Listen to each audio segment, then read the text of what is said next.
Price lord. ಈ ದಿನ ದೇವರು ಎಂಥವನಾಗಿದ್ದಾನೆ ಅಂತ ತಿಳ್ಕೊಳ್ಳೋದಕ್ಕೆ ಒಂದು ವಾಕ್ಯನ ಓದೋಣ. ವಾಕ್ಯ ಯಾವುದಪ್ಪ ಅಂತಂದರೆ ಯಾಕೋಬನು ಬರೆದ ಪತ್ರಿಕೆ 1ನೇ ಅಧ್ಯಾಯ 16ನೇ ವಾಕ್ಯದಲ್ಲಿ, ನನ್ನ ಪ್ರಿಯ ಸಹೋದರರೇ ಮೋಸ ಹೋಗಬೇಡ್ರಿ, ಯಾವ ವಿಷಯದಲ್ಲಿ ಮೋಸ ಹೋಗಬಾರ್ದು. ಅದೇ ಅಧ್ಯಾಯ 13ನೇ ವಾಕ್ಯದಲ್ಲಿ, ಯಾವನಾದರೂ ಪಾಪ ಮಾಡೋದಕ್ಕೆ ಪ್ರೇರೇಪಿಸಲ್ಪಡುವಾಗ ಈ ಪ್ರೇರಣೆಯು ನನಗೆ ದೇವರಿಂದ ಉಂಟಾಯಿತೆಂದು ಹೇಳಬಾರದು.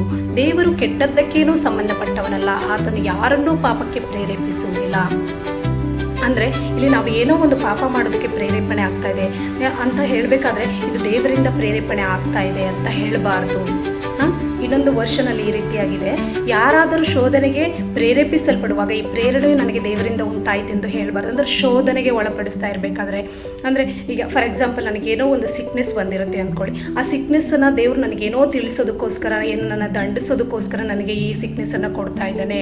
ಏನೋ ನಾನು ಒಂದು ಬಡತನದಲ್ಲಿ ಹಾದು ಹೋಗ್ತಾ ಇದ್ದೀನಿ ಅಂತ ಇಟ್ಕೊಳ್ಳಿ.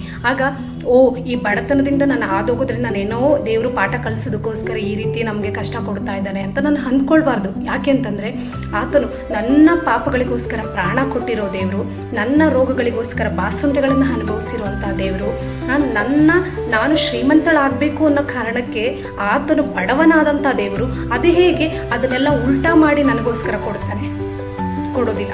ಆತನು ಯಾವತ್ತೂ ಕೆಟ್ಟದಕ್ಕೆ ಕಾರಣನಲ್ಲ. ಈ ರೀತಿಯಾಗಿ ತಪ್ಪಾಗಿ ತಿಳ್ಕೊಂಡು ಮೋಸ ಹೋಗಬೇಡ್ರಿ ಅಂತ ಯಾಕೋಬ ಹೇಳ್ತಾ ಇದ್ದಾರೆ. ಯಾಕೆಂತಂದರೆ ನಾವೇನು ಮಾಡ್ತಾ ಇದ್ದೀವಿ ಅಂದರೆ ಸೈತಾನ್ಗೆ ಬೇಕಾಗಿರುವಂಥ ಕೆಲಸ ನಾವು ಮಾಡ್ತಾ ಇದ್ದೀವಿ. ಏನದು ಸೈತಾನ್ಗೆ ಬೇಕಾಗಿರೋದೇನು?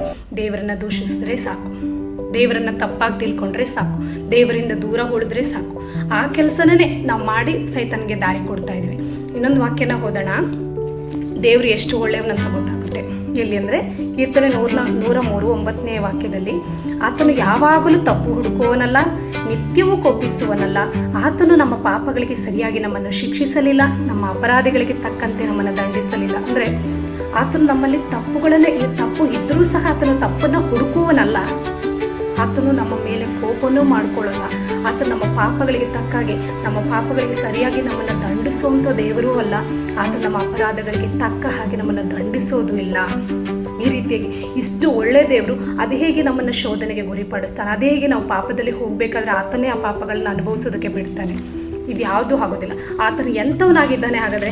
ಆತನು ಯಾರು ಹಾಗಾದರೆ ಅಂತೇಳಿ ತಿಳ್ಕೊಳ್ಳೋಕೆ ಇನ್ನೊಂದು ವಾಕ್ಯನ ಹೋಗೋಣ. ಕೀರ್ತನೆ 34:19 ನೀತಿವಂತನಿಗೆ ಸಂಭವಿಸುವ ಕಷ್ಟಗಳು ಅನೇಕವಿದ್ದರೂ ದೇವರು ಅವೆಲ್ಲವುಗಳಿಂದ ಆತನನ್ನು ಬಿಡಿಸ್ತಾನೆ ಅಂತ. ಏನು ನೀತಿವಂತ ನಮಗೆ ಸಂಭವಿಸೋಕ್ಕಂಥ ಕಷ್ಟಗಳು ಅನೇಕವಿದ್ದರೂ ದೇವರು ವಾಕ್ಯ ಹೇಳಿಲ್ಲ ಇಲ್ಲಿ ನಾವು ಅದರಲ್ಲಿ ಹಾದು ಹೋಗಲಿಕ್ಕೆ ದೇವರು ಬಿಡ್ತಾನೆ, ಆ ಕಷ್ಟಗಳನ್ನು ಅನುಭವಿಸಿ ನಮ್ಮನ್ನು ದಂಡನೆಗೆ ಒಳಪಡಿಸ್ತಾನೆ ಅಂತ ಬರೆದಿಲ್ಲ. ಇಲ್ಲಿ ಏನಂತ ಬರೆದಿದೆ? ನಾವು ಎಷ್ಟೇ ಕಷ್ಟಗಳಲ್ಲಿ ಹಾದು ಹೋಗ್ತಾ ಇದ್ರು ಅದೆಲ್ಲದರಿಂದ ಆತನು ನಮ್ಮನ್ನು ಬಿಡುಗಡೆ ಮಾಡ್ತಾನೆ ಅಂತ ಇಲ್ಲಿ ಬರೆದಿದೆ. ಹಾಗಾದರೆ ದೇವರು ಯಾವ ಕೆಟ್ಟದ್ದಕ್ಕೂ ಕಾರಣನಲ್ಲ ಅಂದರೆ ಏನಕ್ಕೆ ಕಾರಣ? ಯಾವುದಕ್ಕೆ ಆತನ ಕಾರಣ? ಓದೋಣ. ಯಾಕೋಬ 1:17 ವಾಕ್ಯದಲ್ಲಿ, ಎಲ್ಲ ಒಳ್ಳೆಯ ದಾನಗಳು, ಕುಂದಿಲ್ಲದ ಎಲ್ಲ ವರಗಳು ಮೇಲನಿಂದ ಸಕಲ ವಿಧವಾದ ಬೆಳಕಿಗೆ ಮೂಲ ಕಾರಣನಾಗಿರುವವನಿಂದ ಬರುತ್ತದೆ ಅಂತ ಬರೆಯಲ್ಪಟ್ಟಿದ್ದೇನು?